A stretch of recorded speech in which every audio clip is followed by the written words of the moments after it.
who spread terror across Colombia during the 1980s are still walking among us. They changed their names, their faces, their entire lives. One now preaches the word of God in a small church in Spain. Another lives in a luxury mansion in Barcelona under a false identity. And the third is serving a life sentence in a U.S. prison for crimes he may not have committed. They are the last living hitmen of Pablo Escobar, men who carried out the most brutal orders of the Medellín Cartel, and who today, decades later, have achieved what once seemed impossible, escaping both justice and revenge. This is the story of how the three most wanted killers in Colombia vanished in plain sight, and what we know about their current whereabouts. Colombia, December 1993. The body of Pablo Escobar lies lifeless on a rooftop in Medellín. The fall of the leader of the Medellín Cartel marks the end of a brutal era. Authorities celebrate, newspapers announce the end of narco-terrorism, and the population breathes a sigh of relief. But something unsettling happens in the weeks that follow. Escobar's top hitmen, the men who carried out his most terrifying orders, begin to disappear one by one. They don't disappear because they are taken out. They disappear because they become ghosts. They change their identities, alter their faces through surgery, cross borders with false documents, and fade from the authorities' radar. Some turn themselves in temporarily, serve surprisingly short sentences, and then vanish again. Others are never captured. The question that has intrigued investigators for decades is this: how did these men responsible for hundreds of lives taken manage to disappear so effectively? What protection networks are keeping them hidden? And most unsettling of all, where are they now? For years, Colombian and U.S. authorities followed leads, rumors, and testimonies in an effort to locate these three men. But the information is contradictory. One report places one of them as a church pastor in Spain. Another confidential document suggests one lives under government protection with a false identity. And the third, perhaps the most controversial case, remains in a maximum security prison in the United States, possibly convicted of a crime he did not commit. What makes this case particularly disturbing is that these men were not anonymous figures. They were well known and feared in their time.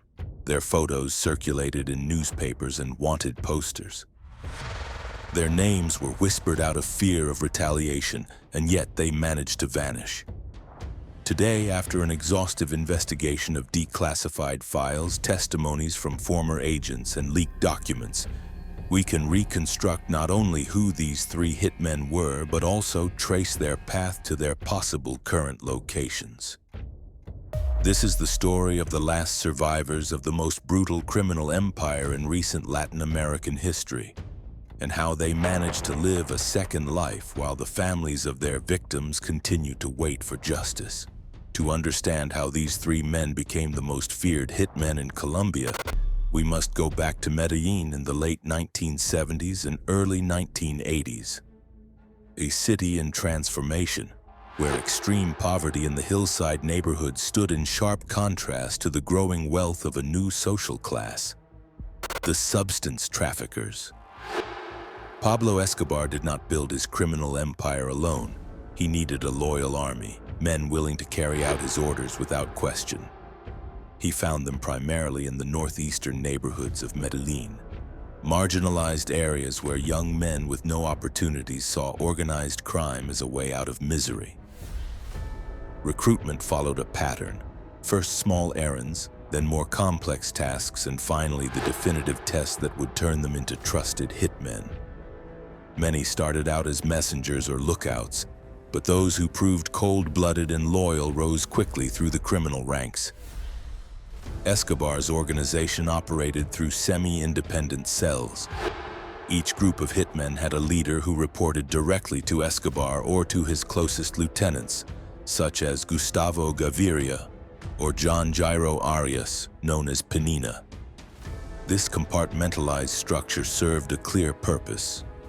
If one cell fell, the rest of the organization could continue operating. The three men we will track in this investigation were not ordinary hitmen. Each held a strategic position within the cartel. Luis Carlos Aguilar Gallego, known as El Mugre, was Escobar's personal driver, always by his side, a witness to conversations and decisions few ever heard. Carlos Mario Alzate Urquijo, known as El Arete, was a close relative of the boss, an explosives expert responsible for some of the most devastating attacks. And Dandeni Muñoz Mosquera, known as La Kika, was a young hitman who would end up paying for crimes he may not have committed. Between 1984 and 1993, the Medellín Cartel unleashed an unprecedented war against the Colombian state. More than 500 police officers were taken out in Medellín, 4 presidential candidates lost their lives in attacks, and hundreds of civilians died in bombings. Behind many of these actions were our 3 protagonists, carrying out orders, planning operations, or pulling the trigger. When Escobar was taken out in December 1993, the cartel's structure collapsed. Many hitmen were eliminated in revenge attacks or clashes with authorities. Others were captured and are serving long sentences. But these 3 men, despite extensive criminal records and international warrants, managed to evade justice, or in some cases serve surprisingly light sentences before disappearing once again. How did they do it? The answer lies in a combination of factors: deals with prosecutors in exchange for information, protection from former associates who rose to positions of power, the use of hidden fortunes to buy new identities, and a judicial system that in 1990s Colombia was overwhelmed by the scale of the substance trade. The first hitman we track is Luis Carlos Aguilar Gallego, known as El Mugre. His nickname did not reflect his true nature. Far from being sloppy, Aguilar was meticulous and calculating, and possessed a skill that made him indispensable to Escobar. He was an extraordinary driver, capable of maneuvering motorcycles and cars at extreme speeds through the streets of Medellín. El Mugre wasn't just any bodyguard, explains a former agent of the search block who prefers to remain anonymous. He was the man who was always next to Escobar. If Pablo drove the wrong way at 100 kilometers per hour, El Mugre followed without blinking. If they had to escape through narrow alleyways, he found the route. He was his shadow. The nickname El Mugre came from the way he addressed others. "What's up, Mugre?" The first official link between Luis Carlos and the illegal substance trade appeared in 1988, when his name was connected to the purchase of an aircraft intended to transport illegal merchandise. But it is believed he was hired by Escobar much earlier and became one of his most trusted escorts. This physical closeness gave Aguilar privileged knowledge. He was present at key meetings, knew the safe houses, escape tunnels, and contacts. And although his main role was driver and bodyguard, judicial files link him to numerous cases involving the taking of police officers' lives during the period when Escobar offered rewards for each agent eliminated. According to anecdotes from John Jairo Velázquez, known as Popeye, another of Escobar's hitmen, El Mugre played soccer with Escobar, organized matches at Hacienda Nápoles and at La Catedral prison, and encouraged other hitmen to play hard and challenge the boss without fear. Within the cartel, one of El Mugre's closest friends was Otoniel Gonzalez, known as Otto. While Otto was bitter and constantly serious, El Mugre was always smiling and friendly. He didn't smoke or drink. In 1991, when Escobar negotiated his surrender to the Colombian government and was confined to the La Catedral prison, El Mugre was one of the few men who accompanied him during that voluntary confinement. And when Escobar escaped from La Catedral in July 1992, Aguilar played a key role in the escape plan. What many people don't know, our source continues, is that El Mugre turned himself in again shortly after the escape. He was tired and feared for his life. Los Pepes had him in their sights. Aguilar served 9 years in the Itagüí prison. He was released on parole in 2001, and this is where his trail begins to blur. Some reports place him traveling to Argentina, where he allegedly suffered a personal tragedy, the loss of a daughter. According to testimonies, this event triggered a profound transformation. The last reliable information we have, says a Colombian prosecutor, is that he became a pastor in an evangelical church in the city of Murcia, Spain. He changed his name and appearance, but some people who knew him in the past claim to have recognized him preaching. The second hitman on our list is Carlos Mario Alzate Urquijo, known as El Arete. His case is particularly interesting because he was a second cousin of Pablo Escobar. El Arete's grandmother, Maria Gaviria Berrio, was the sister of Hermilda de los Dolores Gaviria Berrio, Escobar's mother. In other words, Catalina Urquijo Gaviria, El Arete's mother, was a first cousin of Pablo Escobar and Gustavo Gaviria. This family connection gave him special status within the cartel, but also made him a top target for authorities after Escobar's death. Alzate was not an ordinary hitman. He had begun university studies in marine biology before joining the family business. This partial academic background gave him tools he applied in a chilling way to his criminal career. He was methodical, analytical, and extremely effective. Many close to him say El Arete was kind, attentive, and easygoing. His sister Ligia Urquijo was reportedly married to Escobar's brother, Roberto Escobar, known as El Osito, further strengthening the family ties to the boss. El Arete was the brain behind some of the cartel's most devastating attacks, explains a former prosecutor who investigated his cases. The 1989 attack on the DAS building was planned by him down to the last detail. He hired a homeless man to drive a vehicle loaded with explosives, told him to turn on the radio to receive instructions, but that radio was actually the detonator. Carlos Mario was subordinate to John Jairo Arias, Pinina, and led a subgroup of hitmen in the Buenos Aires area of Medellín. He took part in most of the cartel's most violent attacks, including the Avianca plane bombing and the bus bomb at the DAS building. Alzate turned himself in to authorities in 1993 at a time when the Colombian government offered legal benefits to those who cooperated with justice. And he cooperated extensively. He confessed to multiple attacks, provided information on other cartel members, and as a result received a reduced sentence of just 8 years. When he surrendered to prosecutors, El Arete arrived with 3 lawyers. Lunch was roast chicken, and El Arete paid for everyone, including prosecutor Cruz Elena. While in prison, there was only one thing that kept Carlos Mario awake at night: his motorcycle. After his surrender, authorities found a Harley-Davidson in one of his Medellín homes, a 1,300 cubic centimeter machine with gold-plated parts valued at 120 million Colombian pesos at the time. After his release in 2001, El Arete survived an assassination attempt. He was shot twice in the neck but lived. This attack convinced authorities he needed protection, and according to confidential reports, they provided him with a new identity and helped him settle abroad. The third hitman we track is Dandani Muñoz Mosquera, known as La Kika.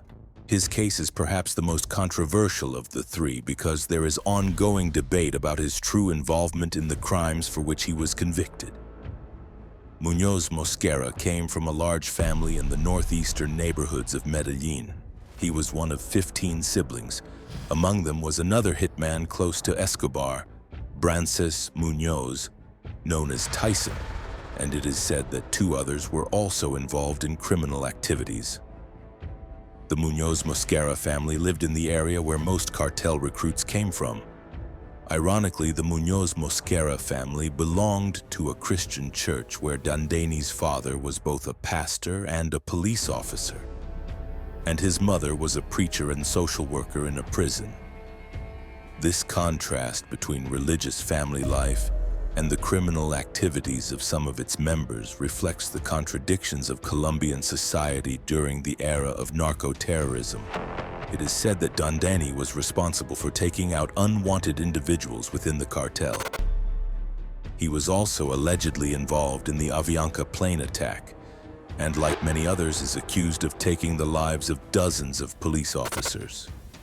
However, these remain allegations as Dandini now claims complete innocence, stating he never worked for Escobar and was accused by false witnesses. What makes Lakika's case unique is that he was captured in the United States in 1991 while trying to establish himself there with false documents. He was initially sentenced to 6 years for document fraud, but while serving that sentence, U.S. authorities accused him of being responsible for the 1989 Avianca plane attack, which caused the deaths of 110 people, including 2 American citizens. His case caused controversy because he is the only person convicted for the Avianca attack, yet investigations suggest Dandini had nothing to do with it. We believe he did not participate in the Avianca plane attack. We found he was not an explosives expert within the Medellín Cartel, and he was not close to Pablo Escobar, said one investigator. Lakika was captured by Colombian authorities in 1989 but escaped in 1991. I escaped from prison in Bogotá. My brother helped me get out and told me, "Go to the United States, they're going to take you out here." My brother got me false papers and sent me there, Dandini confessed in an interview from prison. At the time, Colombia's Attorney General Gustavo de Greiff sent a letter to the American judge stating that Colombian justice had no evidence linking Muñoz Mosquera to the attack. After that letter, a witness appeared in U.S. court claiming the Colombian prosecutor had been bribed, an accusation later widely disproven. Until recently, there was little hope for Dandini until lawyers stepped forward eager to help the Muñoz family. After Escobar's nephew also stated that Dandini had nothing to do with the attack and that the real responsible party still alive was Roberto Escobar Gaviria, El Osito. The number of testimonies and possible evidence in Dandini's favor grew stronger. After months of investigation, travel to 3 countries, and dozens of interviews with confidential sources, we have reconstructed the current whereabouts of the last 3 living hitmen of Pablo Escobar. What we discovered challenges many official versions and reveals a protection network that has operated for decades. Let's begin with El Mugre. Our investigation confirms that Luis Carlos Aguilar Gallego did become an evangelical pastor, but his current location remains debated. While some official sources suggest he may be in Murcia, Spain, devoted to religious life after abandoning material ambition, other testimonies place him in Argentina.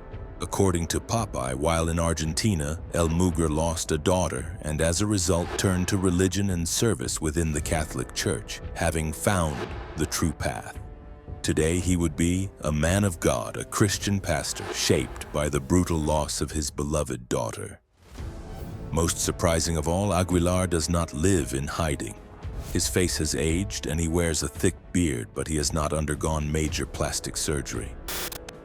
He simply moves in circles where no one knows his past or connects the humble pastor with the feared Colombian hitman. El Mugre survived assassination attempts by the search block in Los Pepes, turned himself back in, served 9 years in Itagüí prison, obtained parole, and then vanished, confirms a former Colombian prison official. Carlos Mario Alzade's case is very different. After surviving the 2001 attack, he did receive government protection. Leaked documents reveal he was part of an unofficial witness protection program jointly managed by Colombian and Spanish agencies. El Arete does live in Barcelona, confirms a former intelligence agent involved in his relocation. It's believed the attack was carried out by Carlos Castaño, who feared being exposed. After that, almost nothing was known about El Arete. Rumors say he moved to Europe and is still alive. Alzade underwent multiple reconstructive surgeries, both to change his appearance and to repair damage from the gunshots to his neck. He lives under a new identity and has built a new family that knows nothing about his past. The third case, that of Dandini Muñoz Mosquera, La Quixa, represents perhaps the greatest injustice. Our investigation uncovered Colombian judicial documents confirming what many suspected. La Kika did not participate in the Avianca plane attack. He was the perfect scapegoat, explains a former Colombian prosecutor. The United States needed someone to blame, and a young Colombian hitman captured on their soil fit the profile. But the technical evidence always pointed elsewhere. Dendani fled to the United States, arrived in Los Angeles, and then flew to New York under a false name.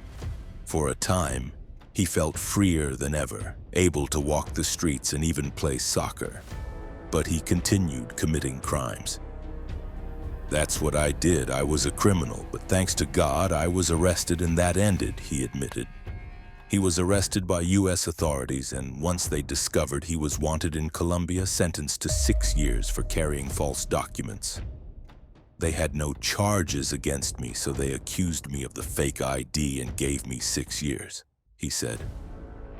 While in prison, he was transferred to New York and told that if he didn't help them find Pablo Escobar, who had just escaped prison, they would charge him with far more serious crimes that could result in the death penalty or life in prison.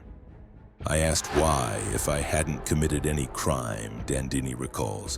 He was accused of producing and exporting tons of illegal substances in U.S. territory, and of taking the lives of 2 American citizens, the 2 passengers on the Avianca flight. "In Colombia, I wasn't accused of taking the lives of 100 Colombians, but in the U.S., I was accused of taking the lives of 2 Americans. It makes no sense. In the country where it happened, I was never charged. In a foreign country with lies and false witnesses, I was convicted," Dendani denounces from prison. The last 3 living hitmen of Pablo Escobar represent different sides of the same phenomenon: the human capacity to transform, for better or worse. From the pastor seeking redemption in Spain or Argentina, to the man protected by the government in Barcelona, to the prisoner in the United States who accepts his fate while insisting on his innocence. Their stories raise uncomfortable questions about justice, redemption, and memory. Do these men deserve the second chance they found?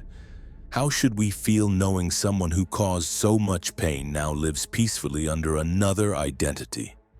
Is it possible to completely separate the past from the present? For the families of the victims, the answer is clear: justice was incomplete. Many are still searching for answers, closure, and some form of reparation that never came. Meanwhile, in different corners of the world, 3 men grow old, carrying the secrets of one of the most brutal criminal organizations in history. Some seek redemption, others simply survive. But they all share one reality. They are the last living witnesses of a dark era Colombia is trying to leave behind. An era whose shadows still linger over the present,